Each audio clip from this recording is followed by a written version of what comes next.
Okay, so I'm Guido Masella. I'm co-founder, general director, and CTO of QPerfect, a startup here in Strasbourg at the European Center for Quantum Science, where we were all of you together yesterday. Our goal is to build a software and a hardware solution to make quantum computers work. Good morning. I'm Thiago Peixoto. I'm a cryogenic engineer at eleQtron.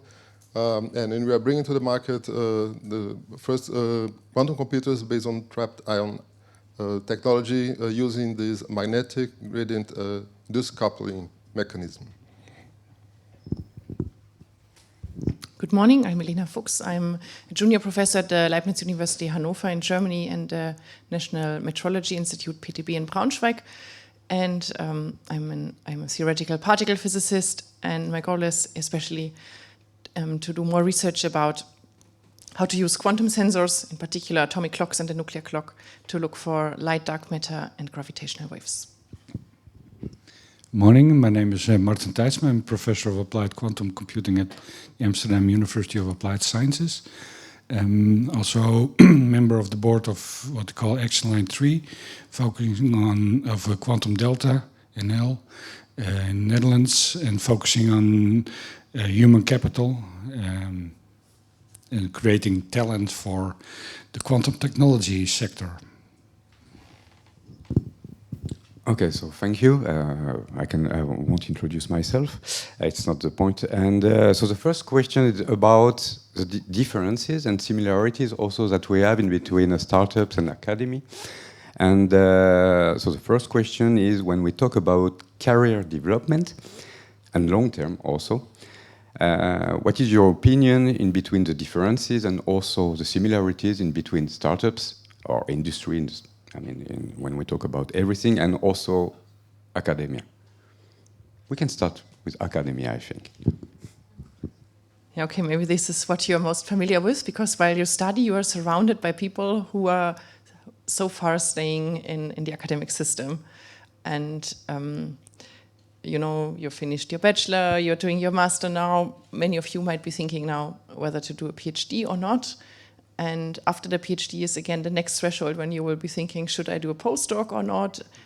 Where am I willing to move? What topic do I want to do? Do I want to switch topics while staying in academia? How globally would I apply? And then you get some offers and you have to decide where to move, or you're waiting for offers. I think it depends a lot on the field, how competitive especially the postdoc market is. My impression is that if you want to do a PhD, you will find a position. If you do a good master, there's a need for PhD students, especially in the quantum technologies. Now is really the time of lots of grants that are also given to the quantum sector. So now is an excellent time to look for a PhD position in physics and engineering, especially related to the quantum world. Then in the postdoc sector, it depends a lot on the field. In my field, in particle physics, it's very competitive. Many people want to do a postdoc and did an excellent PhD and don't find a position, or don't find a position at a place where they would like to move, or that is compatible with their private life constraints that one should never forget when making so important decisions. There are always decisions in the professional and personal life. And then there is another bottleneck after doing one or several postdocs. It again depends on the field, how many postdocs are typical. In my field, in particle physics, it's typical to do even 3 postdocs, or at least 2, depending on the length.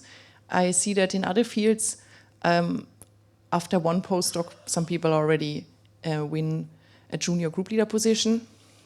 And then these junior group leader positions or junior professorships are not yet permanent, so then one is again in this position to prove oneself and find a permanent position. There's a system of tenure track in some countries to already become a junior professor or group leader, be independent, build your own group, recruit talented students and PhD students and postdocs to work in a team. That's an exciting phase, but at the same time one still has to make sure to find a permanent position. So it's a long path. It's exciting. It's decided relatively late if one can stay in academia, so that's a bit some pressure that remains on the shoulders for a long time. But on the other hand, I would say if somebody does a PhD and wants to switch field afterwards, that's like it's not a risk to do a PhD afterwards. You leave the academy with a higher qualification. Maybe we will hear from the startups if they prefer to recruit fresh master students, or if they appreciate more if somebody did a PhD. So this, I think, will be interesting to hear from this side of the panel. And also after doing postdocs, it's still possible to change. Then, of course, it's a personal decision how long you want to stay on an insecure job. Then there are different cultures in different countries. I know France has the system of the National Research Centers, the CNRS, where young people can get a permanent position relatively early, below the professorship level. But as a permanent researcher in Germany, there are only very few positions, permanent positions, parallel to a professorship.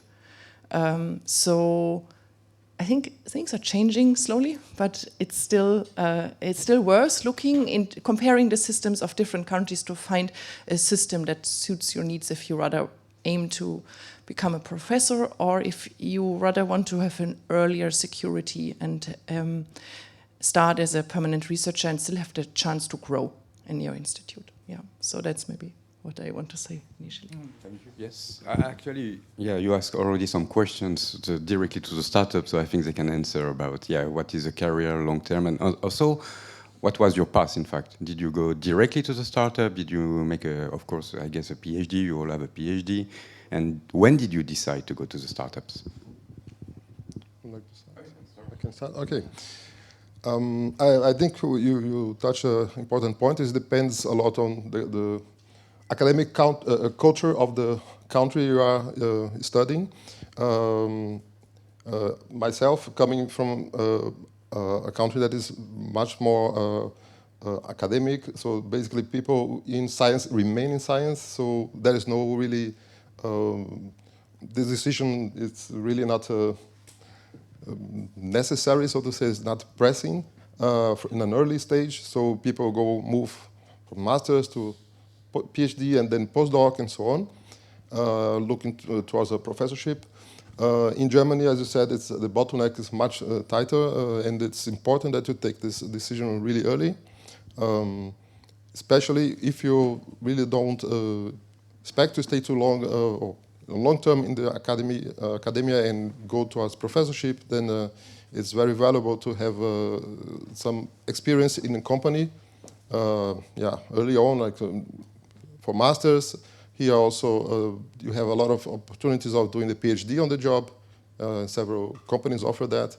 We also offer that. And then later on, if you decide to go to a PhD or a postdoc, then you can take this decision a bit much more mature. You have experienced both sides. But that's I think the startups, for example, is a good opportunity for that because it's still very close to research. The work is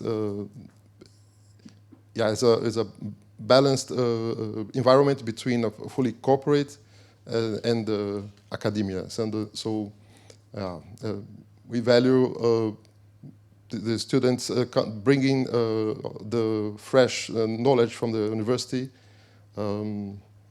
Yes, and we can plan also long-term goals, career goals inside the startup if the person decides to stay longer. Hi, so maybe I can start from my own path. I did a PhD here in Strasbourg. I then followed up with a postdoc in the same field.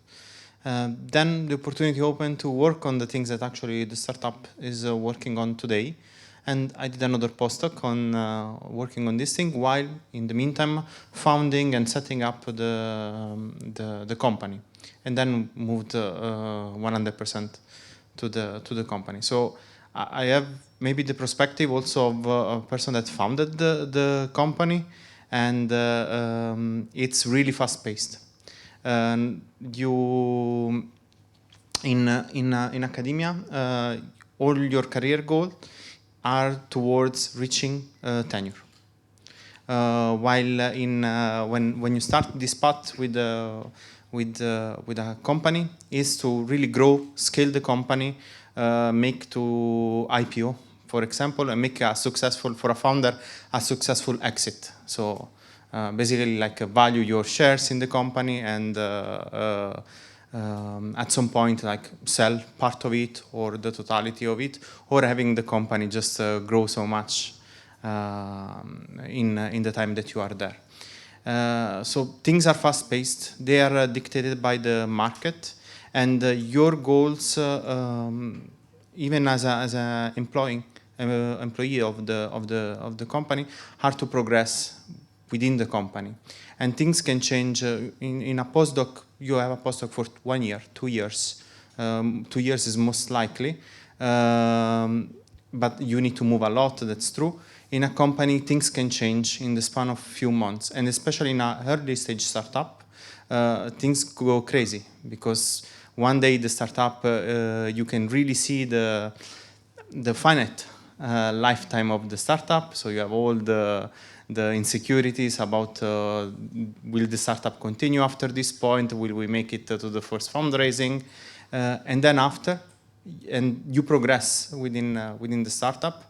Within your role, you learn a lot, and you grow up, and you also try to learn that much that you will be, if you are an employee, if something happens to a startup on the market, you are valuable again. So within the startup, within the company community, let's say, you learn what you need to be then good catch on the market, let's say. So, and as a founders, yes, so your progression is directly towards your exit, and you are focused with that in mind for your own personal goals and achieving the personal goals that you founded the startup for. If I found a startup with that vision, I want to achieve that, and then achieve my personal financial goals. Okay. So yeah, so what is your path? Why did you decide to go to QuantWare? And also, what is your opinion about career development and also long-term goals for startups? Yeah, I think I completely agree what has been said before, that probably in academia your career is kind of defined beforehand. Like you can do a PhD, postdoc, professor, or maybe after PhD you decide to go to the business side of it. And in the startup is that it's not at all like that. You are, at least for us, it's not predefined what type of career or roles you will take on in the future, because maybe today they don't exist yet. They don't exist yet, and they will in a few years down the line. So for myself, for example, I didn't do a PhD. I joined QuantWare directly after my master because I started with an internship there, and I got offered a job, and I was really enthusiastic and decided to stay. And then it was a very small company. It was 2 years ago. It was 15 people or so. And they just started to add in this team project lead layer, because first they were just a big group of engineers. So that's why I got a job directly as a team lead from the start. And then it was for a small team for 3 people. And now it has grown, the company has grown to around 50 people, and my team as well. So then you see when you stay at a startup for longer, you just grow with the company itself, and you get a lot of more responsibilities along the way. So that's really, really interesting.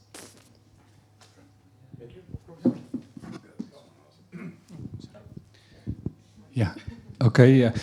So the question was the difference between academia and startups, and there are at least 2 things which I didn't hear anybody talking about. The first one is about doing research. You all said, well, we're also doing research in academia. It's obvious you're doing research. I think the way you do research within a startup is quite different from the research you're doing in academia. In academia, it's all about being sure what you're writing down, or in doing another experiment to prove you're right or to prove you're not right, and it's all about rigorousness, about being very rigor about what you're telling. In a startup, it's not so rigorous. It's much more. Well, you of course you have to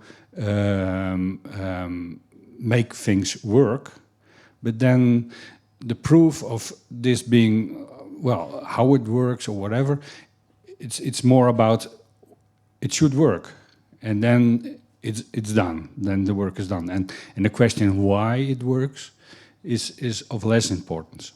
So that's the first thing. Second thing, and I didn't hear anybody tell anything about finance, about earnings you get. And I'm not sure where how it's in Germany or France, but what I hear from people in the academia, and certainly PhDs and postdocs in Netherlands, most often they don't brag about their earnings. It's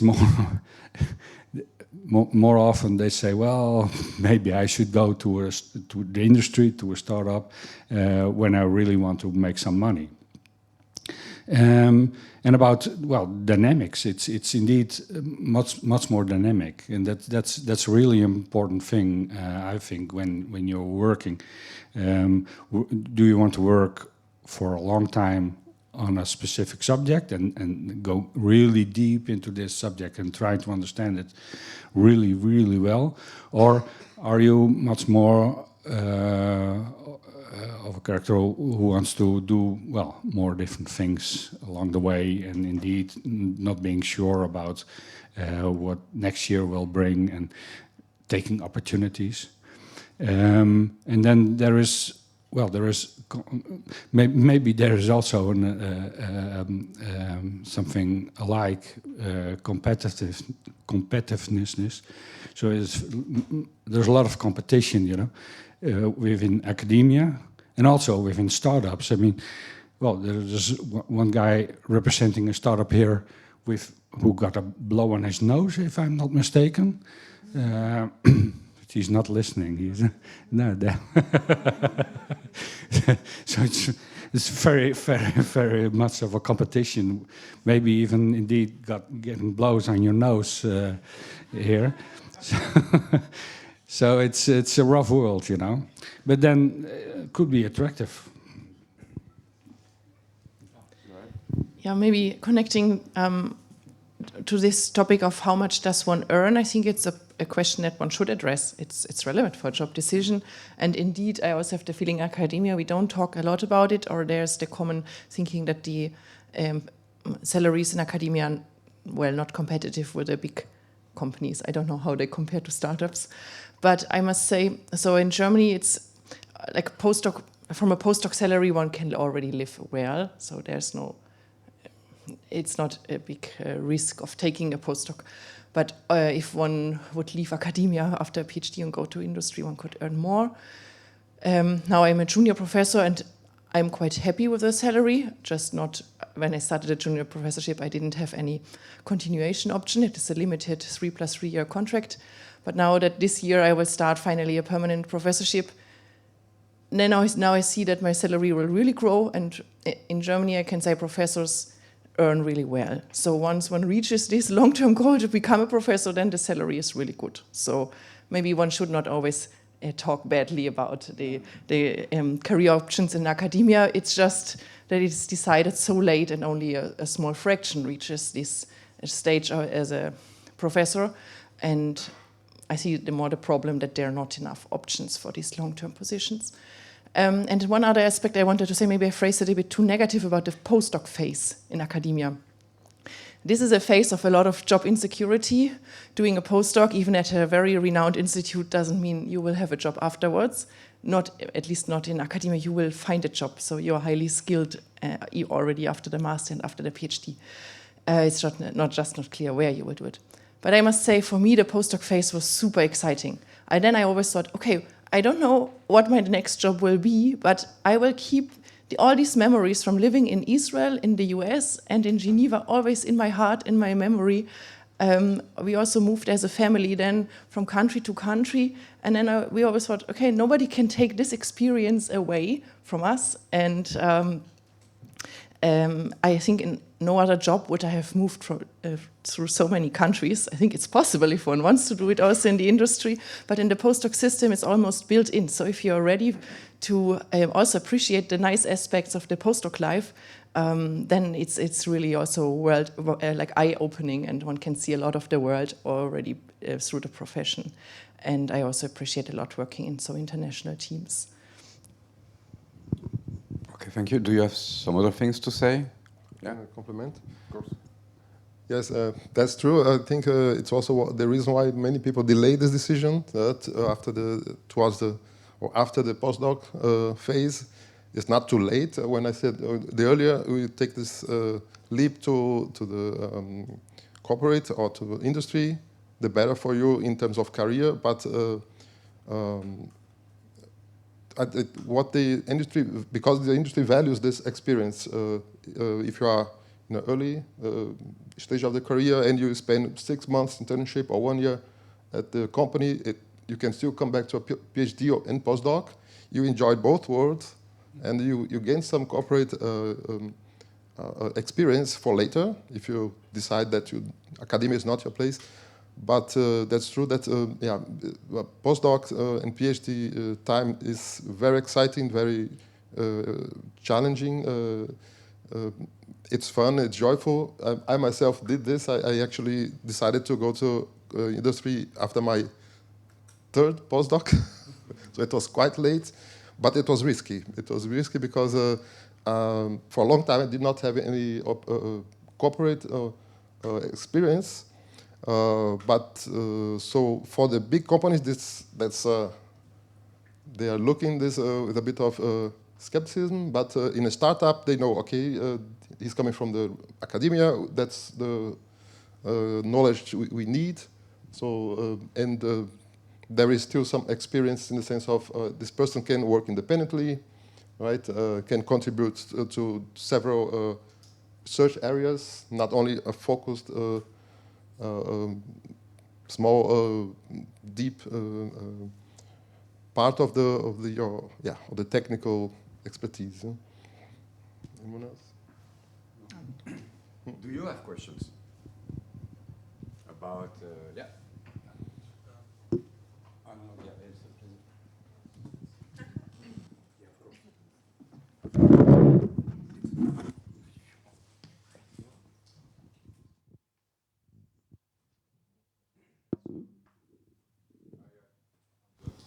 So I think a lot has been said already about how many opportunities there are as students going into this market. But I think a lot of the people here are maybe considering doing a PhD and maybe entering industry in 4 years or looking for an academic job in 4 years. So how do you guys see the job market developing in the next 5 years, both in industry and academia?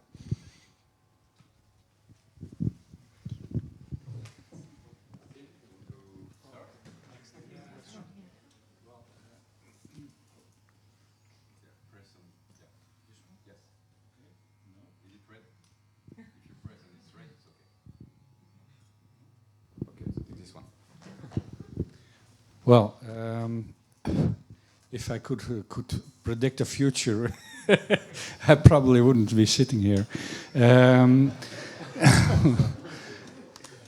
Just laying on a beach or so, I don't know. Yeah, well, okay.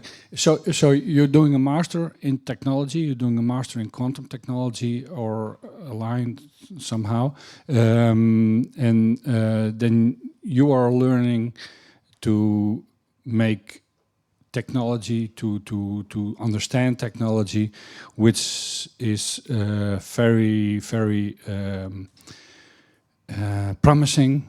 It's emerging.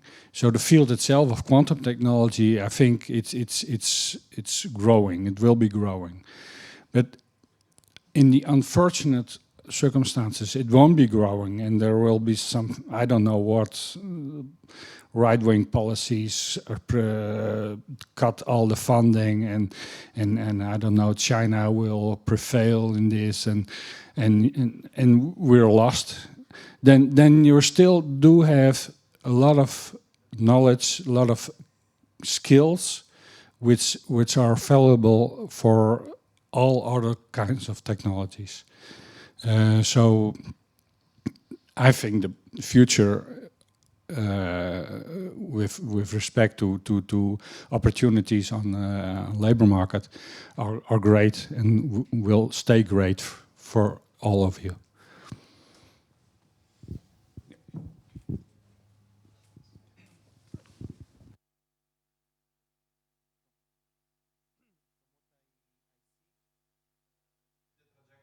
The one of today, you're not going to be out of job, in the sense that there's not that many of you.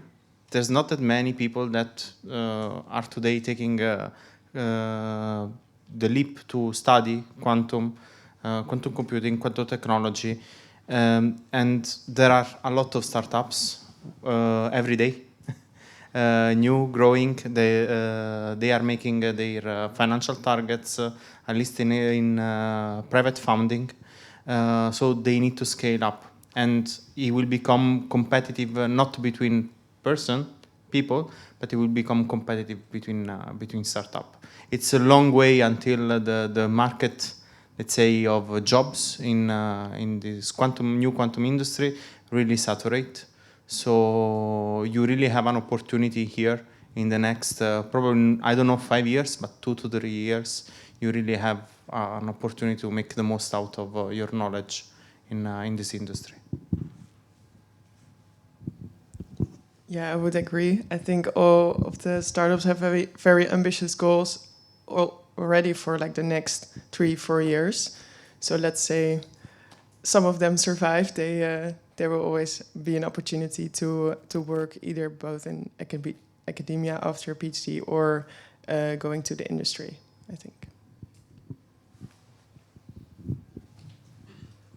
Some other questions? As I said, I mean, you won't have this opportunity every day, so please go ahead. So a question here. Thank you. Thank you. Okay. Thanks for this fruitful discussion. I think it's really, beneficial for us and also for everyone, because in the end, everything is questionable, and at each point we do a decision, we go to the industry or academia, and it's always prone to change, because this decision is based on some factors that were present back then, maybe, yeah, and also the, let's say, the intentions are also differing and so on. In any case, my question is, like, in the world we live in, sometimes in academia, maybe this question is more to the people in academia. So maybe a student would think I would go to academia, do my own PhD, my own work. It's more freedom and so on. I can do my own project. Of course, the research is different, as you said, the type of research that is done. But in the end, this is one factor that attracts the student to go to academia rather than industry. However, in the world we live in, I think in many cases, even in academia, we are constricted by some specific project that we should do, or specific, due to different reasons, maybe funding, to secure the funding by the research teams. I think we are all aware of that. So in the end, the student is also restricted by a very specific project, and he or she does not have this, let's say, freedom in research. So do you think this would impact, impact negatively on the academia? So, okay, so the student would say it's the same, but maybe a higher salary in industry. Of course, the research is different, as you said, but okay, I can live with that. So how would you answer that? Thank you. Yeah, that's a very good question. The funding in academia can be quite different. So some PhD positions are funded from the state funding, like from the basic research support that the governments promise to the universities and research centers. And I would say the research groups are relatively free to decide what projects to do. So it could be an individual agreement between the PhD student and the supervisor or team of supervisors. It should fit into some line of the research, but I would say in general there's more freedom. Then on the other hand, there's also third-party funding. That is very important, I think, in all countries. All researchers are highly encouraged, or sometimes also a lot under pressure, to win external funding. yeah, it depends on the field, how much funding from the public sector or even from from industrial collaborations.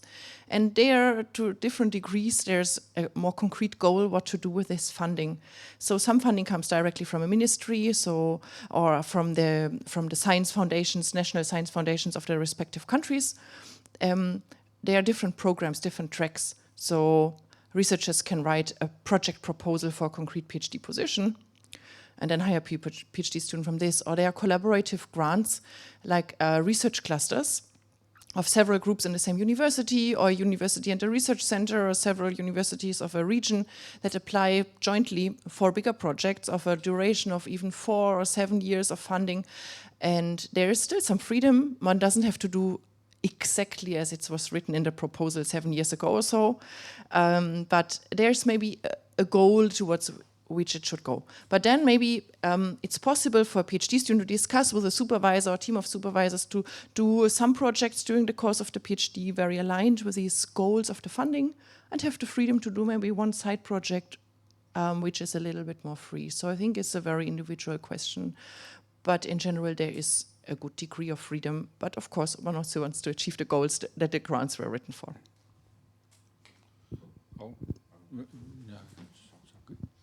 So about the PhD funding, what I want to add also is that there is collaborative PhD fund in between different universities and projects, but also in between academics and startups. We call them co-fund programs. So it's basically research, because of course startups are also interested in basic and fundamental research. So there is different contracts in between startups and academics, which are also really interesting, I guess, for some of you who say, okay, I still don't know what I want to do. Is it okay? Other questions? Yes. I first wanted to comment on, first of all, congratulations for a new position, but and you are right, down the line their salaries are good, but there's no excuse that PhD students receive sometimes 10K less than in the free market. What I wanted to ask, so you see us, I just want for you to comment on how do you see it if we want to start a startup? Like, not as an employee, like, would you recommend us to start a startup in this field?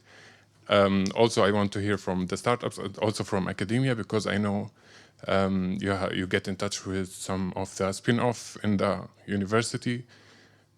Do you have any experience how successful that is?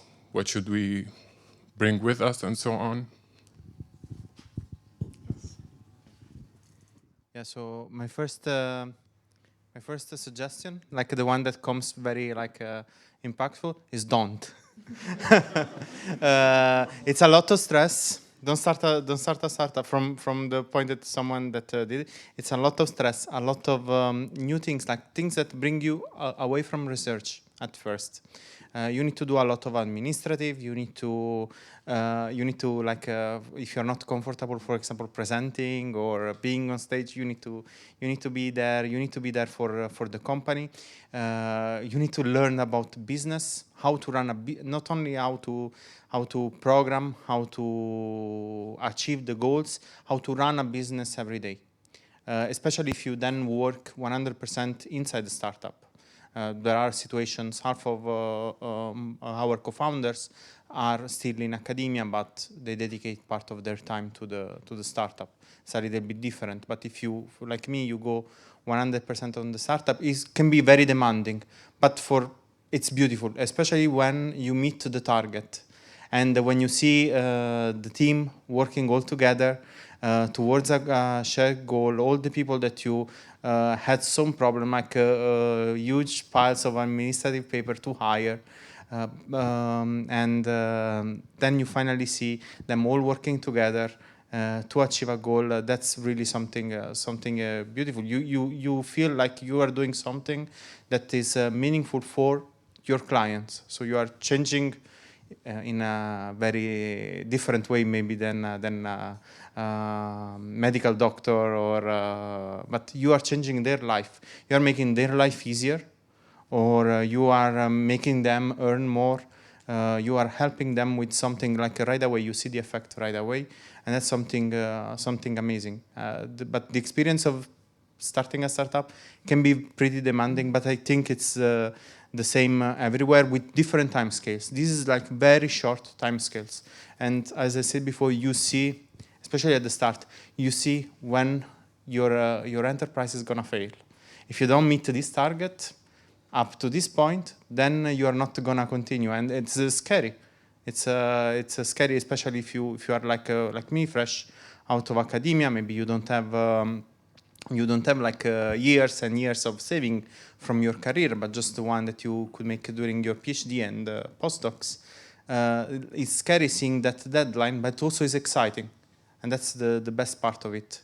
It's exciting because, you know, like if I met that deadline, I'm changing someone's life, I'm helping someone, I am having clients and having interest in my startup. If I may add a few things. You're talking about clients, but then you could also have a goal a bit more broader than just clients and do something for society to, well, maybe you have the idea to solve larger problems, which could also be helpful. And what I really would like to stress is you're focusing on the right things. And indeed, it's stressful. And it's dynamic and it does cost a lot of energy and doing less research and learning stuff about administration, business, presenting, and whatever. But you're nowadays, at least in the Netherlands and also I suppose in France and in Germany, you're not alone. There is a complete ecosystem built around setting startups up, helping startups to flourish in the end. With coaching by more mature companies, mentors who are helping you, workshops on presentation, how to do the marketing, all the things you never learned about during your master or your PhD or at academia. But there are a lot of people willing to help you. And the reason for this, of course, is in the end, it will be helpful for the economy, national economy in the country. So when you have a wonderful idea and think, well, this could make money, this could help society, or this could be something, why do I only think about this? Why I should start right away? Well, start reaching out to all these people who can help you. Don't stay alone. Don't try to solve it all yourself, because then it's very easy to get stuck in this quite difficult process of building such a company. But reach out and get help, and a lot of people are willing to help. I totally agree. We make use of this every day. We are now in an accelerator, and we have mentoring. So you really spend 2 weeks fully focused on learning all these things, which is still like stressful. You still see the light. You are there learning everything. That does not make you makes you progress, and also your career then flourish, because you learn so much things that you didn't know about business. If I may add, you need money, you need investors, but they don't come knocking on your door. We want to spend our money on you. No, of course not. You have to go there. But who are you relating to? What kind of different investors are there? What is? I'm really not confident know nothing about this, but you got seed A, seed B, and seed I don't know what, all different kinds of investors, and you have to make contracts. You're not a legal guy, so you need help on setting up contracts. All these things. Yeah, and I think if I speak for our founders, they really found like they divided these tasks. So the CTO is one of the co-founders, really came from academia and provided the technical background that was needed to found a company, but he was not very good at maybe talking to investors, and he found another guy who wasn't coming from a quantum background, but just knew very well how to talk to investors, how to do the management side of it. So they made a very good team, I think, to start a company. So if you are thinking about starting a company, it's also really important to find the right people to do it with, and also not only their skill set, but also that you connect them with them on a personal level, because you will work with them a lot. If I can add, in fact, there is different programs in the different countries to help you for that. If you have an idea, of course, they will help you, they will train you, they will tell you what you have to do for the administration, and they will also help you to knock at the good door for the investor. And we have this in France, and of course, there is this also in Germany, and this also in the Netherlands. You have an idea, at the beginning, yeah, it's complicated, and then if you find a good person, as you said it, and there is many programs, yeah, many people to help you. Some other questions? Good. I mean, I had a lot of questions, but at one moment I want to talk about education, so maybe 10 minutes before the end I will say, okay, no more questions for the moment. My question is about the recent export controls that countries are now implementing on quantum computers. And I want to know how it affects your business as startups, but also in the long run, how it might affect collaboration between countries, and maybe once we've done our PhD, if we want to work somewhere else. Is it becoming more nationalistic? And if you can comment on that. So maybe I can comment, or you want to start? A little bit. So France, for example, there is now a license that you need to require to export fault-tolerant technology. It's not hitting right now. But I saw some cases where restriction from other countries, for example, the US, stopped or hindered a little bit collaboration. But for now, everything it's open. Like even to be in this requirement for fault-tolerant technology is a very hard technological goal, just to reach the point where this would be, let's say, a problem or a concern for a startup. But it's for sure something you look in the future. Is not right now, at least the ones in France that I know, they are not hindering collaborations. But quantum computing, fault-tolerant quantum computing, is something of national concern, and it will be everywhere. So hopefully within Europe we can stay open to collaboration, but in the future, then I don't know. Yeah, if I can comment on that, sometimes it starts to be a problem. Let's talk, for example, about cryogenics. Of course, about the export-import, but at the same time, because I'm going to talk for France, because we know that in the future there may be a problem. There is a new program starting, and one is called Cryonex, for example, in order to make France one of the leaders in Europe to build fridges. And that's the same. You need fridge, you need helium-3. If you want helium-3, different country takes care of being sure that they will have helium-3 and they won't depend on the States, for example. So because we know about that, we take decisions, and we hope that it's going to work. I mean, for example, we can talk about silicon-28 also. There is a plan in France to be sure that we will have silicon-28 without any kind of problems. And as it was said also, I mean, and this school is a good example. We have agreement in between Germany, the Netherlands, and France. It's just the beginning, and the idea is to have a general agreement in Europe.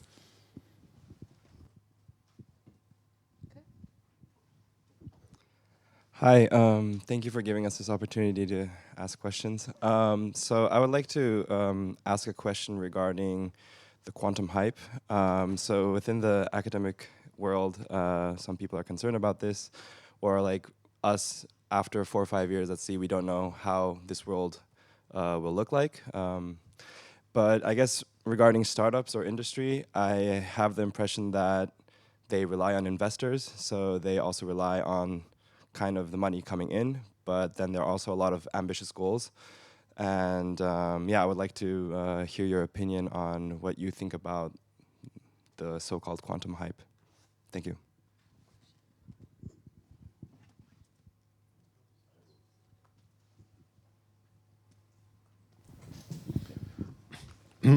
I think I have the feeling that this quantum hype is coming in waves, and mostly brought up by the press, right? So we working in this field, for us is like daily business, a daily topic, and it's hyped all along. Of course, there are expectations from the society that more and more results or clear results come up. Yeah, when we're talking about the success of quantum computers, yes, that's a big interrogation mark, a question mark. But still, as it has been mentioned here, still quantum enabling technologies will stay longer, even if quantum computing reach a point that's okay, we cannot go further here. Still, all this knowledge that you develop in these programs, master programs, PhD programs, will still be needed on the long run.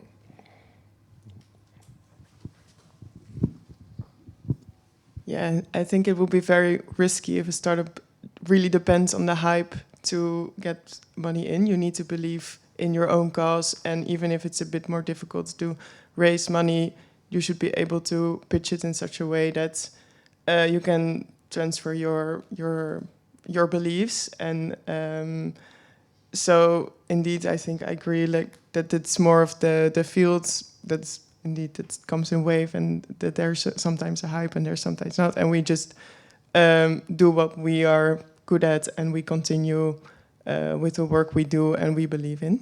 Oh. So yeah, I think that it's a bit separate. Yeah, it's separate. Of course, it's easier to raise money if there's a hype, but it should also be possible to raise money if there's not a hype, because we believe in what we do in our technology. Also from the academic side, I can confirm that there's something like a quantum hype going on. So in the sense that a lot of new positions are opened or redirected towards quantum technologies, quantum theories, and so on. Also regarding winning third-party funding, so external funding is now really golden times to write grant applications, collaborative grants, individual grants in the field of quantum. If you have some quantum in the title or in the abstract of your program, it's already like, it's now like a buzzword. Of course, you have to substantiate it, but compared to other fields, the chances are really good, and I think they will stay good in the next few years. Beyond, it's hard to make predictions, and I think in this time it's very important to consider the communication really well. So as scientists, but I think also in the industry, a communication towards the media and towards the general public is very important.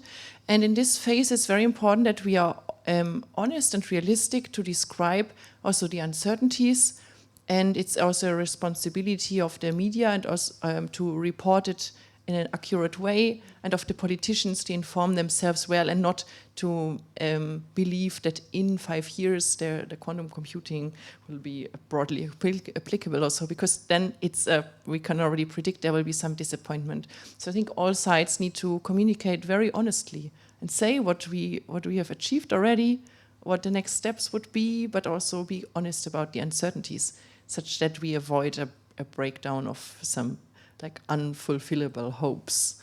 But in general, yeah, I would say the development is like likely to continue in a great way. It's just a question like how many public and private grants and fundings will be available at the level as of today. Thank you. I know, yeah, there is many questions. Okay, so we'll finish at 12. How much time do we have left? We still have time. Okay. Yeah. I think if you want, we can go to the second question, and then we can re-ask a different question. I'm gonna go to the middle. Sorry. Thank you. Yeah, thank you. I have a follow-up question about the quantum hype. So would you say, for example, I'm now trying to decide where to do my internship. So would you say it's better to further specialize within quantum technology, or kind of keep your background a bit broad, just in case for the future? To say, oh, I'll also do something with instrumentation, for example.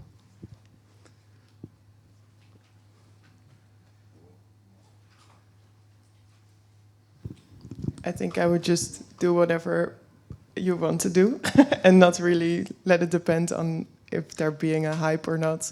Just follow your interest, especially if it's for your master and the internship is really there to explore what you want to do. So just pick something that really interests you, which keeps you motivated to work on, and not keep in mind on like what's going on in the field. Because in the end, you need to do your internship and you need to stay motivated during the whole time. So just do something that interests you. And what has been said before, you're doing a technical study, so you will end up well in either way. So, and then I will give you the mic. So I fully agree. I mean, whatever is your decision about general knowledge or a more technical one, anyway, there will be opportunities for you. So don't be scared by taking a decision now. Whatever is your decision, it's going to be a good one. I think maybe one good thing from the quantum hype that we can take advantage of is take this opportunity to raise awareness of decision makers, politicians, and investors that the kind of investment that we need now is a really long-term, because hardware development requires that. It's long-term, like 5 years investment there until you get something out of it. In this meantime, you have a lot of new patents being filed, and even if, again, if the quantum computing in the end does not succeed, still you create a lot of new technologies that can be used elsewhere. In knowledge.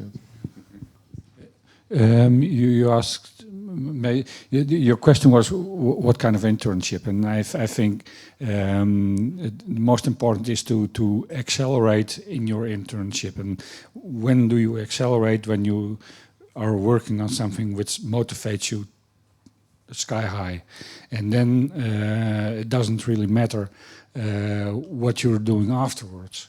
You have this high grade, you have this great internship.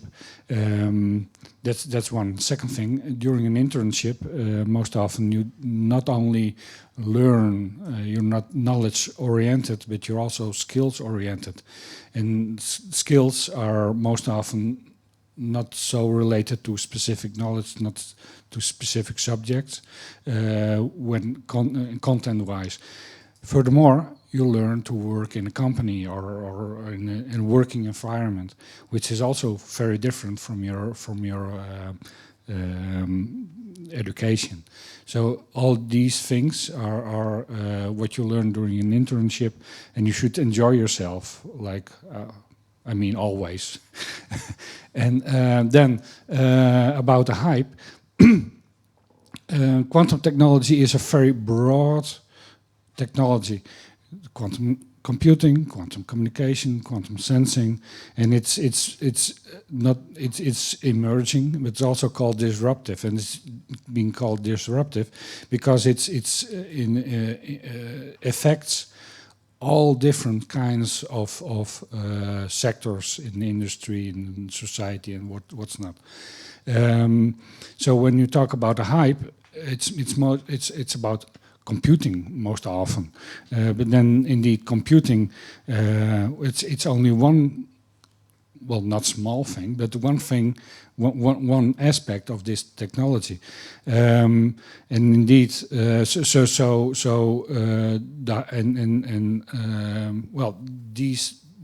the technology will grow, will develop, and well, not in the way we think it will develop, probably in a different way, but will develop and will grow and will, in the end, there will be results. And probably indeed not the ones we expect right now, but and you will be involved. You will be somehow doing probably not the things, not working on the technologies, specific technologies you think you will work on right now, but different ones. But then you know also about these technologies because you have this master. You're already knowledgeable about quantum technology in general. Okay, thank you. Hello. I have really not just a question, it's a little bit of a debate concerning the quantum hype, especially related to computing, because I'm afraid because of this hype, we might lose the field. Because as more I'm going deep in studying this field and working in this field, I'm from a spin community background. It's been, you can say, more than 10 months for me doing internship. And I think if we are pushing more and more this hype, we might destroy the field. And this is my fear, which I don't want.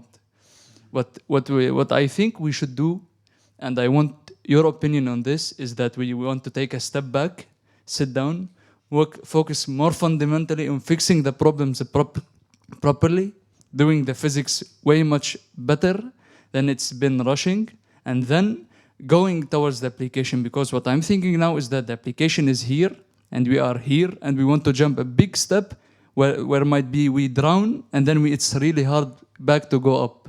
What is your opinion on that? Because I don't want, to be honest, to lose the field, because the field is really interesting, and we don't want to lose it.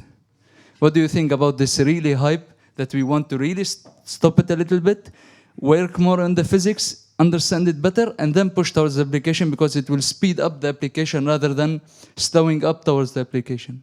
What do you think on that, especially from the startup point of view?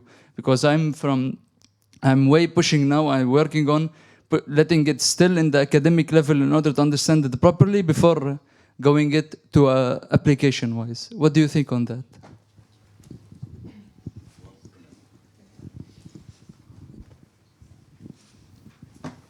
Yeah, I think we are sort of helping this goal you have, I guess, because that's what is also the reason why the company was founded, is that the development of quantum components, and especially the processor itself, was kept at like big players like Google, IBM, and they didn't really share their fabrication processes, their design with the world, just with this promise, okay, in X years you can use that many qubits on the cloud.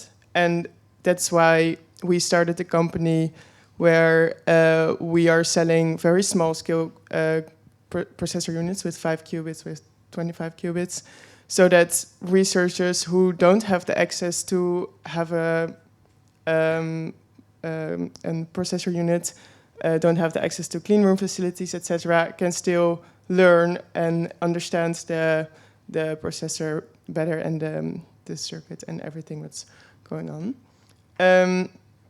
So I think we will, by doing this with our mission, we are already helping this cause to bridge that gap to like this large-scale system, and in between make very small steps, but sharing these steps with multiple players in the field, both other startups and other researchers.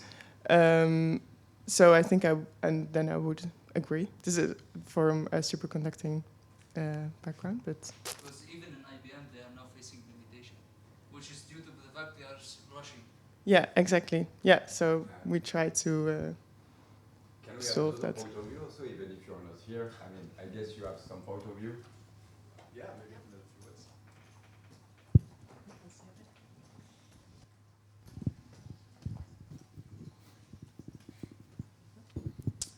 words. I think having both experience in academic lab and a startup lab trying to solve problems, I think I've not seen in academia the speed at which people are trying to solve these problems in startups, right? So because you remove a lot of, you're very focused on a very particular goal, and these goals are rushed, for sure. I mean, everyone's timelines are extremely optimistic and promising, and it's somewhat due to the fact that you have to sell a little bit of your roadmap and profits that come a bit sooner than maybe expected.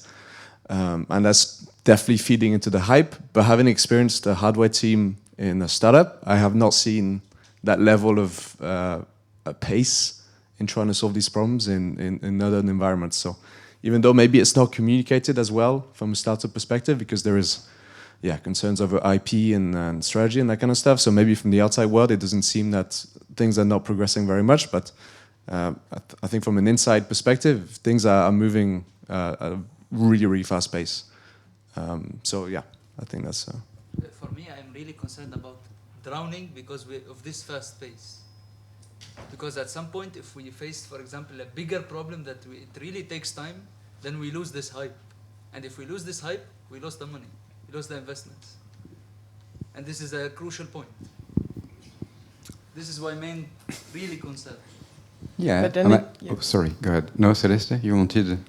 Yeah, I think, but those challenges are maybe, like you mentioned, taking a step back, really diving into the theory. But mainly these challenges are really engineering and hardware focused. It's like for superconducting qubits, it's like scaling up all the cables, like going to 1 million of lines. That's just the most difficult challenge now, and it's very practical. It's just how to make the cables smaller, how to make the interconnects smaller, etc. So with that, you're not really going back to theory. You really need to face the engineering challenges and try to solve them and communicate them with your partners so they know the challenges and also they can help to solve those scaling bottlenecks. So don't really agree then that the solution is to go back to theory, but you really need it's not going back to theory. It's taking a step back by not rushing and still stay in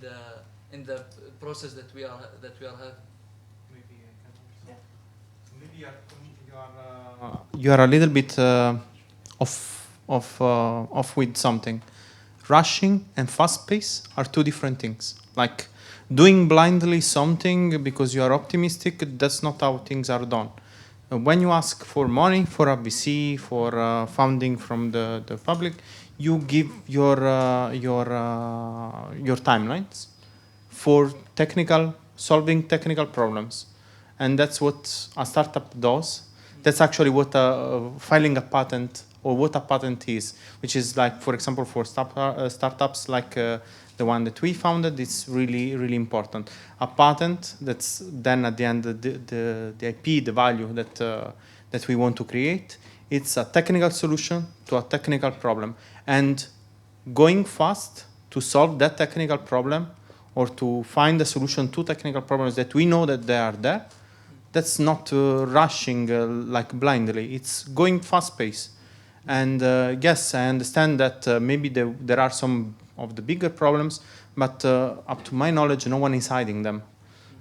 So VC knows. They do research, venture capital, they do research. They know if someone is overpromising or not. And the problem with this is like, yes, if I cannot meet this technical goal, then there may be a problem. But usually it's contained to a startup, not to the whole field. And just remember that all the money that are going into quantum are not that much today, right? They are a lot. But I can give you a lot of examples that will just ridiculize how much the money that are going into quantum today.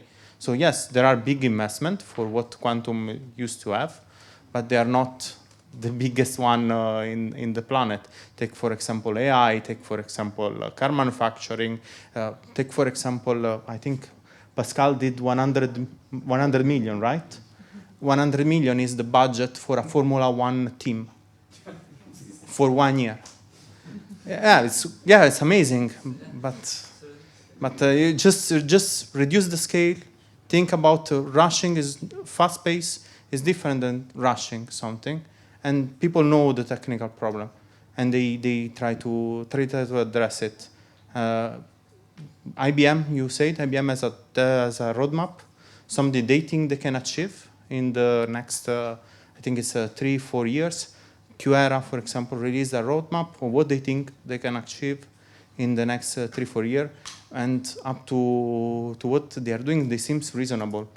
Now, yes, losing hype is losing a little bit of the VC, but VC knows already what is overpromising, who is overpromising, who is not.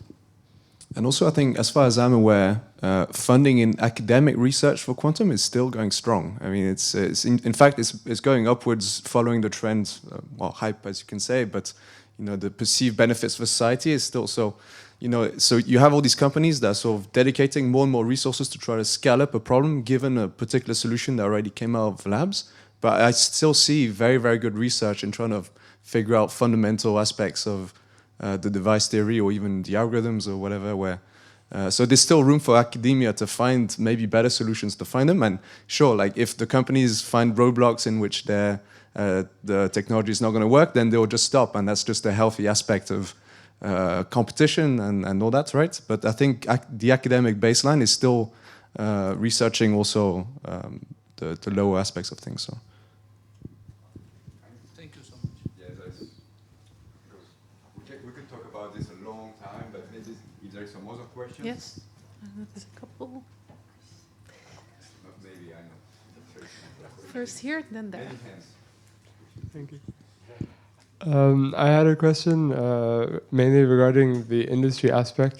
So for the people here in startups, how do you find the difference between working in a startup versus a larger company, like the ones that have been mentioned so far? And why would you prefer a startup working environment, for example? So you can really shape the future of the startup. Shape what the startup does, how do things. You have a huge voice, even as an employee. Our first employees, they have a huge voice, as huge as probably the co-founder, in many topics, in shaping the way we do things, what we do, what we will do in the future, and that's something great that you don't get, for example, in a big corporate environment. There is more dynamicism in the work, and there is more you really see the effect on your startup, on what the startup does, on what are the end goals, what are the vision. Of course, not at the level maybe of the co-founding team, but you really have a huge word in it, and that's great for the first 10, first 20 employees. Is even bigger.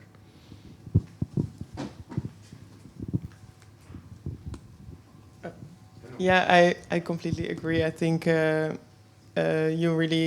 feels like you, even as like one of the employees, you have a seat on the table and you just can talk to the founders.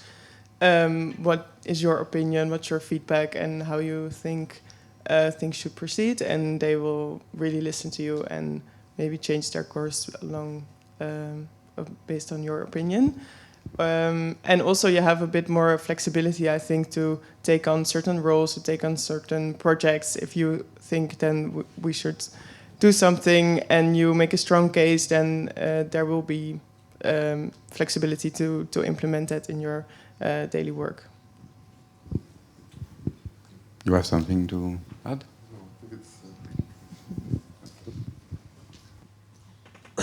Okay.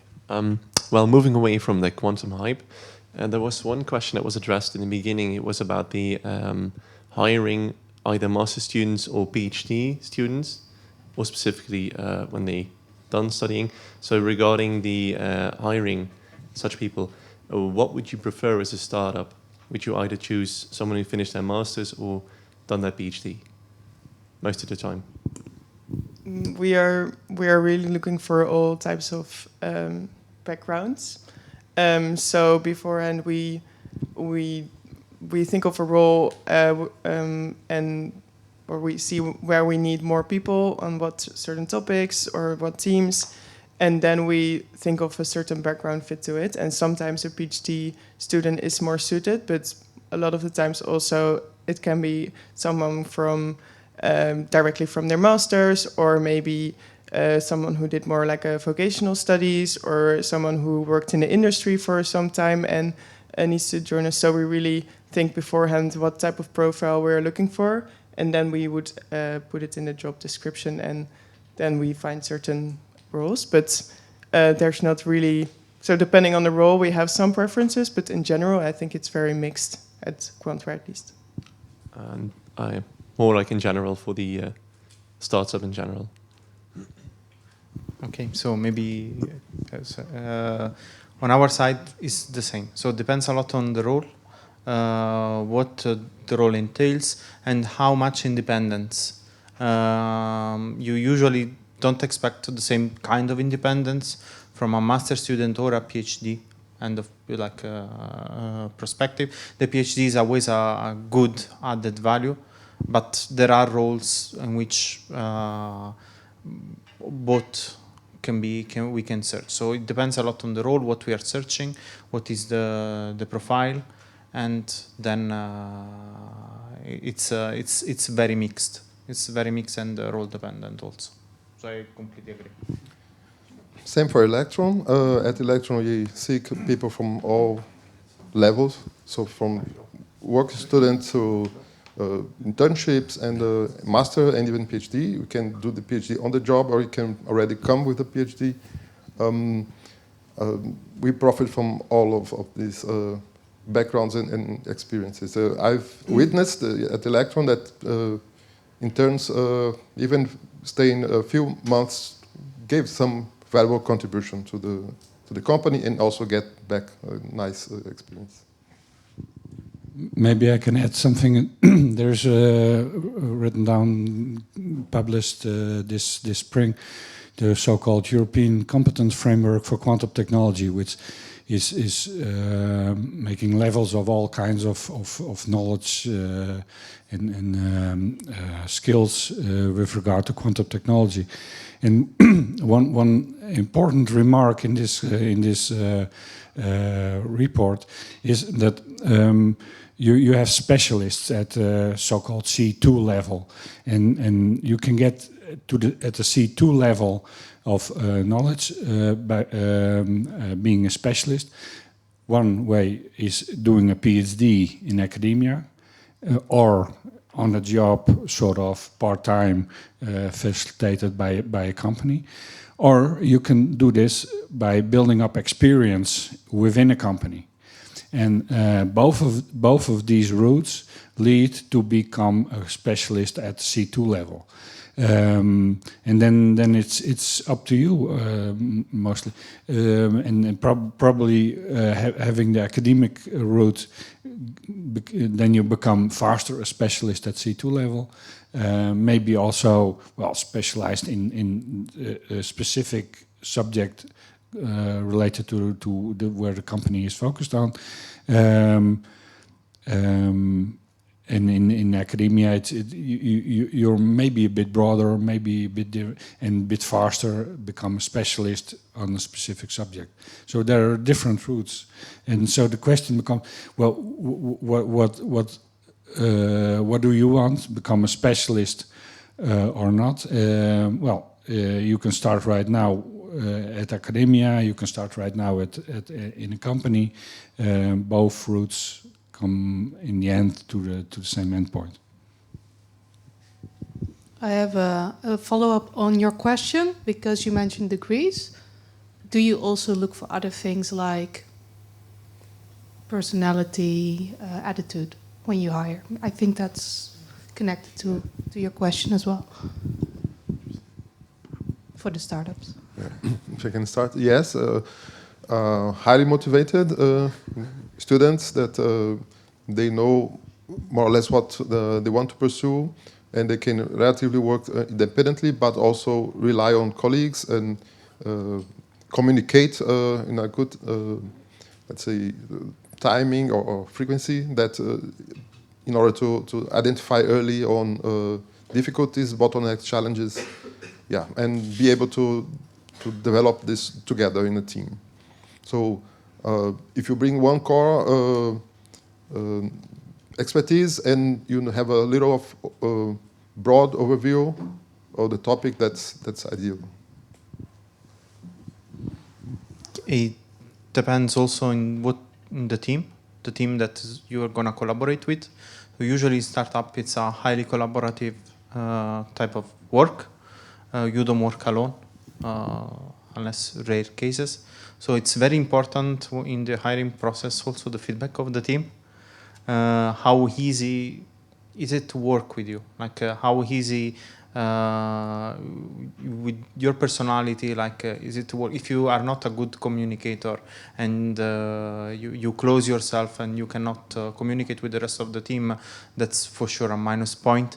And commercially, if you can, and we see that you can really like make the most out of every collaboration and not, then it's a bonus point for it. And we really look for people that can thrive in a collaborative environment, like going around, getting ideas from everyone, don't get so anxiety by discussing with others on every day, really every minute. Everyone should work together, so that's the goal. Yeah, and I think I completely agree with what's been said. So collaborative, highly motivated, and because we are more focusing on the hardware, we are often also looking for someone who has faced like technical challenges in either their studies. So maybe you dealt with a cryostat or some cables being broken and you needed to fix it. But it could also be your personal life. Maybe you like to fix a car or whatever. But someone who has faced like these technical challenges and wants to have some motivation to tackle them and solve them. And just to finish, in the academics, it's exactly the same profile also.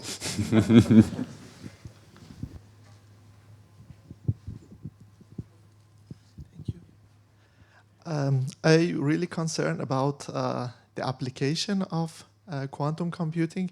We saw lots of startups here. They have very nice qubits. They are growing with the number of qubits and less noisy qubits. Yeah, that's very nice.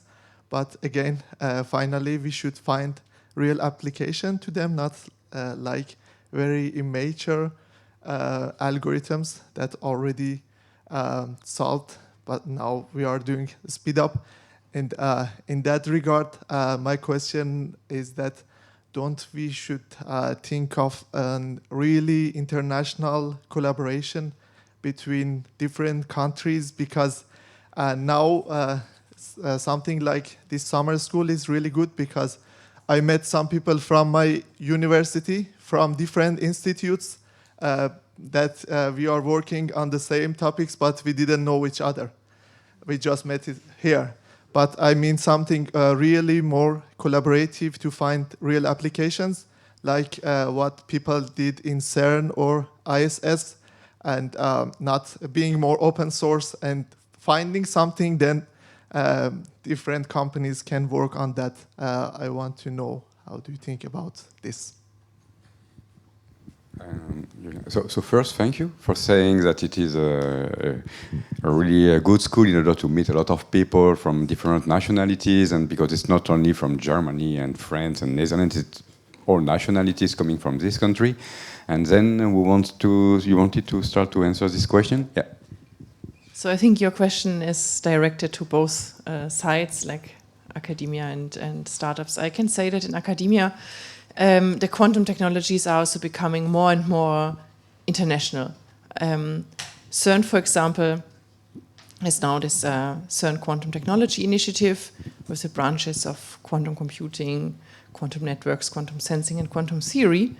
And out of this, we organized a workshop that brought together people from different countries. And from this workshop grew a paper to summarize what are the needs of high energy physics, for example, for simulations of events. How can quantum computing help there? With a question in mind, when can there be quantum supremacy? So when can there be real world applications, like real world in the like still academic sense, but for real research questions?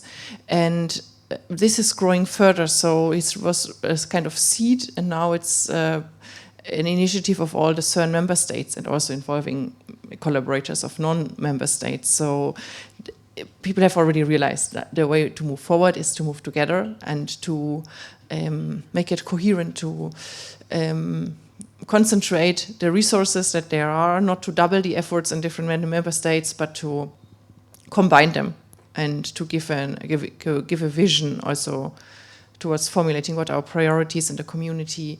How can particle physics bring in their expertise to quantum technologies? How can we learn from quantum technologies? So how can it go in both directions? So it's becoming very international.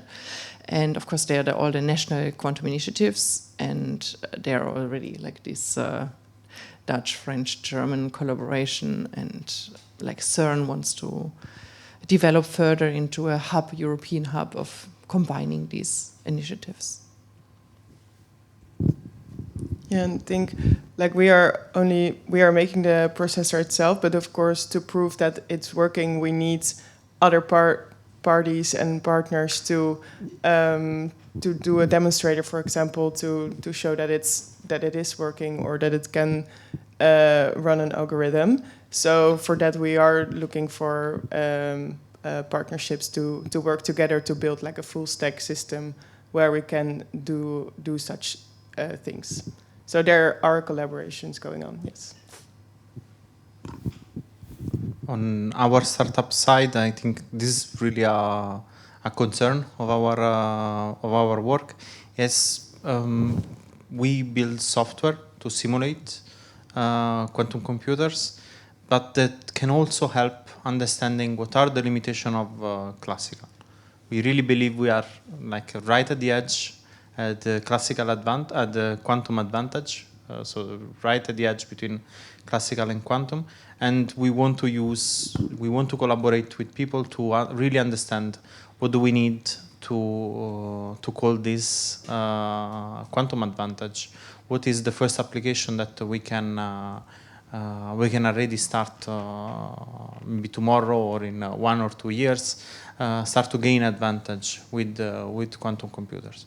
And with this, we are collaborating with clients. That's and something that is really in our mind. Let's say in our everyday work, to really push forward that and try to understand what is the first application that will gain an advantage from fault-tolerant quantum computer or even NISQ devices. Yeah, I think from the industry point of view, basically we are only making all this effort developing hardware and software because there is a demand. The demand is detected by the problems that have been already identified where quantum computers can be beneficial, right? And then, so the different use cases and how exactly to implement is a topic that is in the forefront of the research, and we require also strong interaction between industry and science. Yes, I think this is under development. Probably it requires a bit more, much more synergy there between this interaction, and especially highly, so the expertise. So highly trained people in this, in quantum software and physical theory methods, and how to implement them and translate what all the theories and models that already are available for classical computers to this new paradigm. We have a little bit less than 20 minutes left. I think that's enough for 2-3 questions from students, and I'm rounding up. Thank you. Hi, thanks a lot for this discussion. Yeah, I have a little bit more pragmatic question. You've mentioned industrial PhD, and it sounds like a win-win situation, but I think maybe it's not so common, I would say. So how usually it works? Like from which side should it be? From the company side, from the university side? So any advice on this topic? Thank you. You mean PhD on the job, right? Yeah. Okay. Yes, so typically we have a collaboration with a university, and where the person is getting the degree from, or basically working as a PhD student, and part-time is working at, or he or she is working at the company on that particular topic. And this goes over the period of the PhD time. Yes, and this, yeah, the specifics of the contract is to be decided on a each case basis.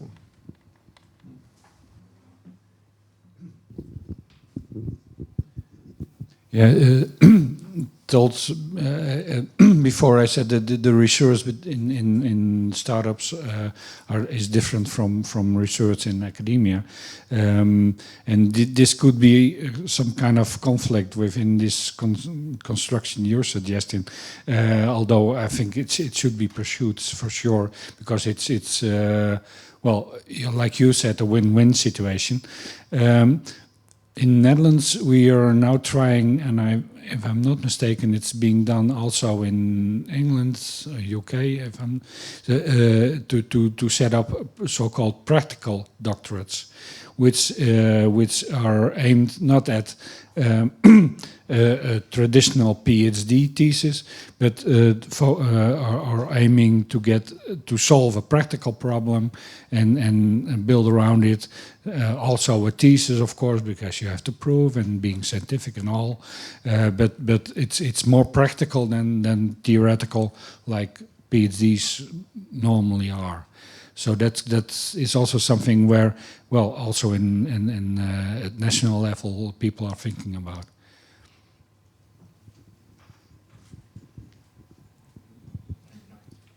Hi. Go ahead. Add something. Yeah.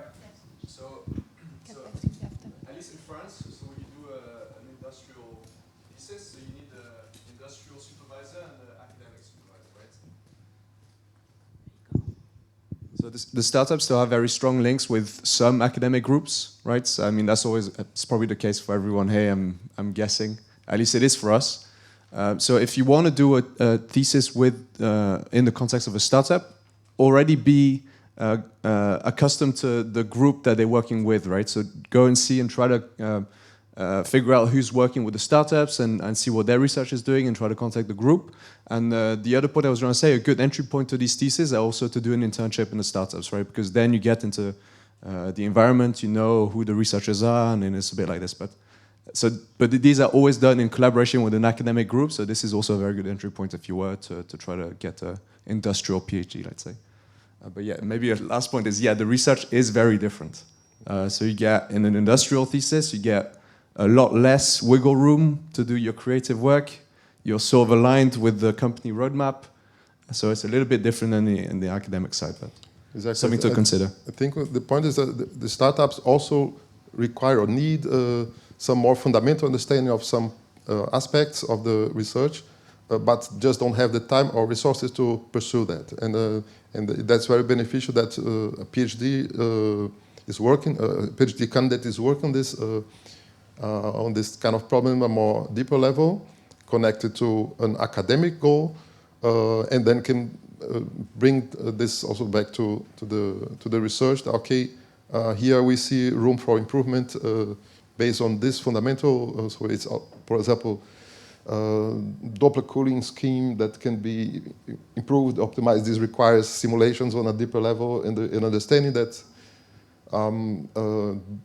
in the research on the design and optimization of hardware,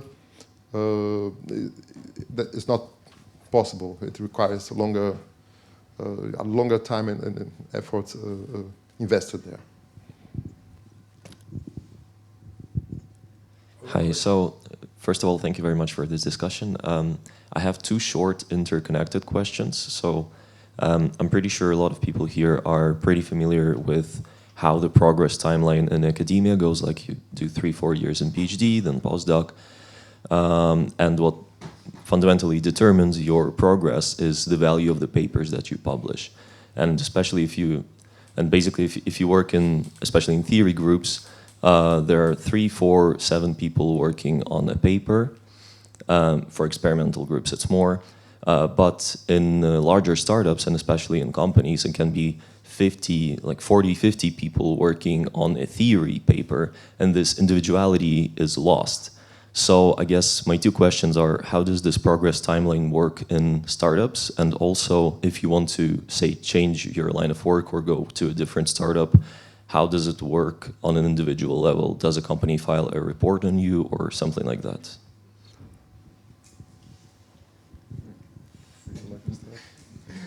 It's a question to the startups. Thank you for your question. I hope I can answer at least part of it.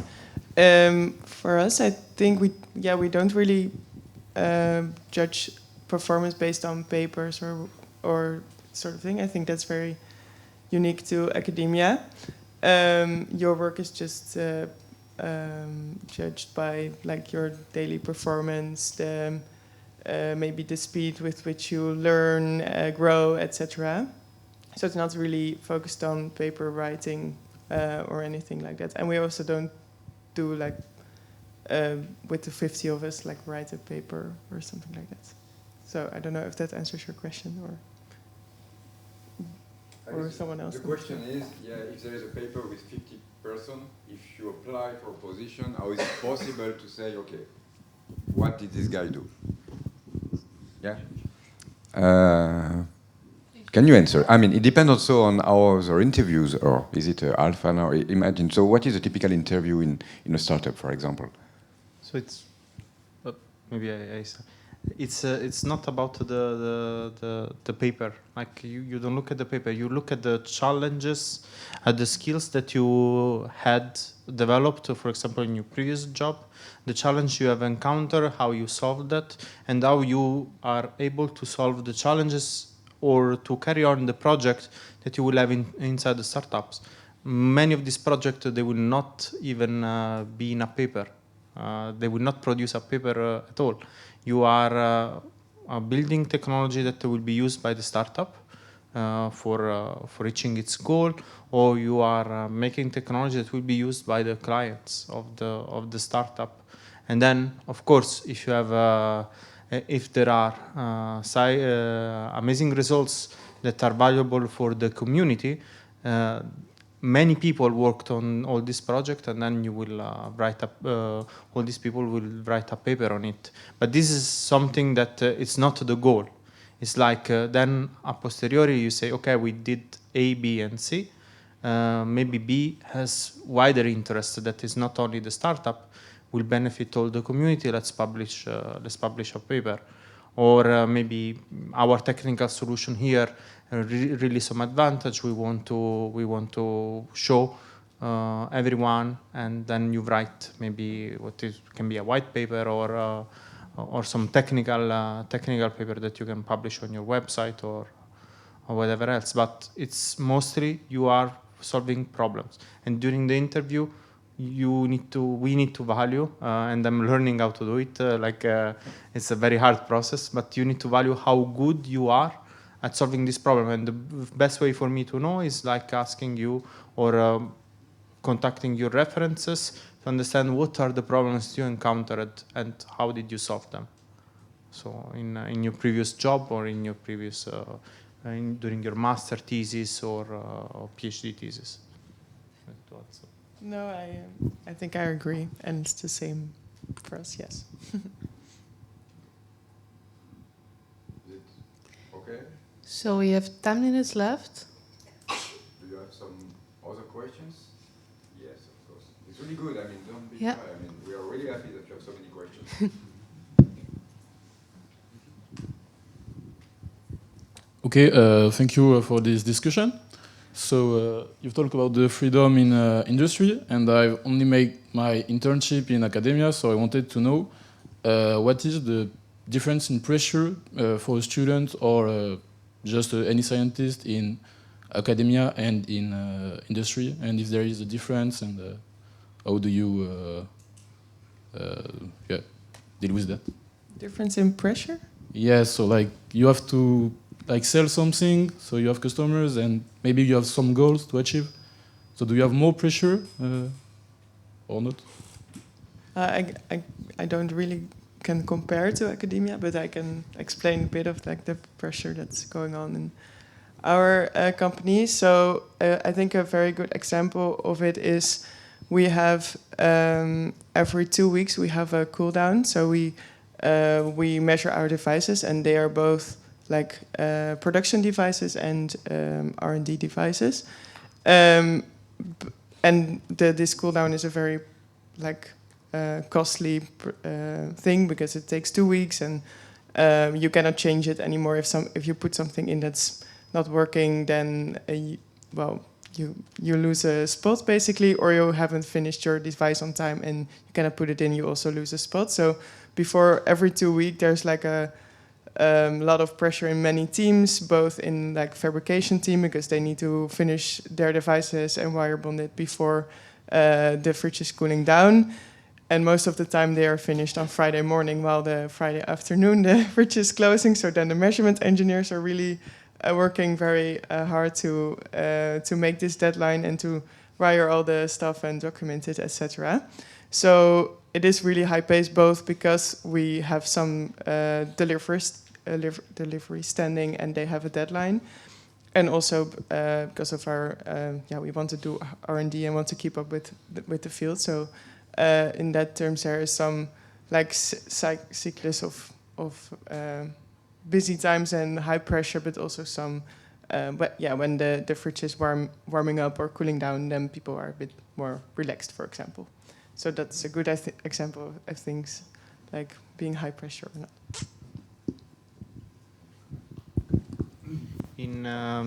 I used to, as a PhD and postdoc, I used to oversee master students doing their internship. And I see one main difference, which is in the scope of the project. Of course, a research project for an intern doing a master, it's a little bit more open-ended. While in the industry, we have now our interns, and we have very close-handed projects contained with clear deliverables. Of course, it depends a lot on the field. Before was theoretical physics, was like, okay, let's study this problem and let's try to see if these effects come on. But now it's okay, you need to deliver this software with this specification, and this is the project.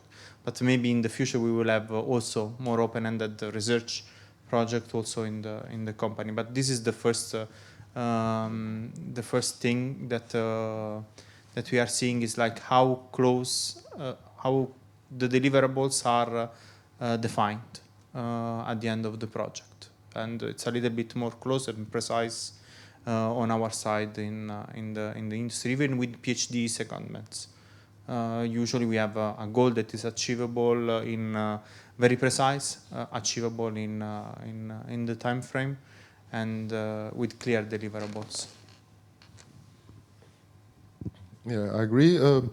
Typically, you have this very long-term deliverables or milestones that belongs to a large group, of a large team, even cross subject matters. But then this is spread or divided in small work packages where the developers are given the workload that is achievable, and that is without any overload. Of course, there will be times that some deadlines are approaching, and there will be some pressure, but it's not that everything falls on someone's shoulder, but actually it's a shared pressure in a team, and it sometimes is also exciting and beautiful to see when this succeeds, and it's a kind of common joy that you share. These are typically may happen in a couple of weeks. It's not that you are months long under this pressure. But we, as I said, we work in teams, and there's always a team lead that is also responsible for carrying that no developer is overloaded for too long or for in a particular project. And if this is the case, they will always get help and support from others. Yeah, I see two aspects there. The question of periods of high pressure in the work, and then maybe the general academic freedom or research freedom. So of course also in academia there are times of really deadlines, like before a conference to finish some results and polish the presentation so that it's really convincing and well explained. Other deadlines, of course, a submission of a thesis, or if some competing team somewhere else in the world puts out a paper, at least as a preprint onto the archive, and you see this and you are working on something very related, then you also accelerate your project with the whole team. Then it's a lot of then pressure, and maybe you were thinking, oh, we'll finish within a month or so, and then you want to finish within a week. So after like working on it already for a long time. So that creates some excitement, but also pressure, because, you know, the later you come out, if another team was already out, it seems like you were inspired by their paper. But if you come out closely after them, you can write a note as the last paragraph of the paper. While this paper was in almost completion, this other paper appeared, and we were doing something similar. Here we emphasize what we do different. So it can cause some kind of excitement and good team spirit, but also like pressure. And then your question was about the general freedom. I commented already on the different types of funding, or like how much freedom there is if it's a really project-specific position or more broadly defined. But I would say in general, in a PhD thesis or already in a master thesis, and then of course during the postdoc time, one adjusts the projects according to how they go or what you learn on the way. And I have the impression in academia but I cannot compare directly, but it's even harder to predict how long something will take and what will be the final outcome of a project. Maybe you start with a research question in mind, and then on the way you discover this doesn't work, but something else is exciting, and you redirect a bit the project. So it's relatively flexible, I would say. Thank you. I guess we have time for the last one, or 1 minute. 1 minute. Yeah, so 1 or 2 minutes. So a last quick one. You already asked one, so someone else. Okay, thank you for the discussion. I would like to come back a little bit to a point that we already discussed. It's about the salaries, actually.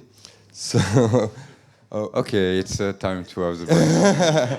Yeah, so we know, like from your example, that academia at long term could be very like attractive if you work hard enough and you are good enough. But yeah, also lucky, exactly. But at short term, we maybe, or maybe that's my thinking, that maybe industry is quite more attractive in that point of view. But I would like to know if it is really that attractive in the case of a startup. I mean, if it's not like a big company, is it really that attractive compared to PhD position, postdoc position, or actually it's quite similar? I don't really know. I think it is, because we need to be as competitive with other salaries in the field. Otherwise, we lose like very great hires to bigger companies. So I would say we are like, if you did a PhD and you want to work at us, we do offer competitive salary compared to other bigger companies, basically, because otherwise we just lose great talent, and that costs more than offering that salary. Yeah. Something you have to know also, at least for France, it's the PhD salary is something which is fixed. Yep. We cannot adjust it. It's okay. So if you think, yeah, maybe in the academics it should adjust also, we can't. That's the law. I commented already a little bit on the salary progression when you stay longer in academia, but you are right. In between, there are really times of underpayment. If somebody finishes a master and then does a PhD, it's a qualified employee. So even if one has a student status as a PhD student, it's a work that is being done, and often the essential parts of research projects are done by the PhD students and the postdocs. At least in Germany, the PhD salaries have increased. When I did my PhD, I was paid half a salary of a of a position in the public sector. In Germany, it's also fixed. It goes according to the tables, which qualification level you have. For PhD, it's like E13. You can look it up. And then you get some experience level. So after a few years, the salary can grow. It was half a position for more than full-time work. And nowadays, most institutes pay 2/3 or even 75%. And at PTB, the National Metrology Institute, the PhD students are paid 85% compared to a postdoc who gets 100%. So I'm happy that my PhD students now earn more than I earned when I was a PhD student. But I also want to put out a warning. So sometimes it sounds very prestigious to win a scholarship for a PhD position. That connects also to the freedom. If you win your own scholarship, you have more freedom to define your projects. You can also talk better to your supervisor, say, I want my own funding, I want to do this project. But on the other hand, scholarships are often a cheap way to avoid for the institutes paying social insurances. And then the PhD student doesn't have a real salary, is not really employed. Sometimes later in the career, it doesn't count as work experience towards the pension funds and so on. So there are some risks attached to it. And in Germany, the Max Planck Society used to give more scholarships than salaries, but now this has also changed. The PhD students did a petition, kind of, yeah.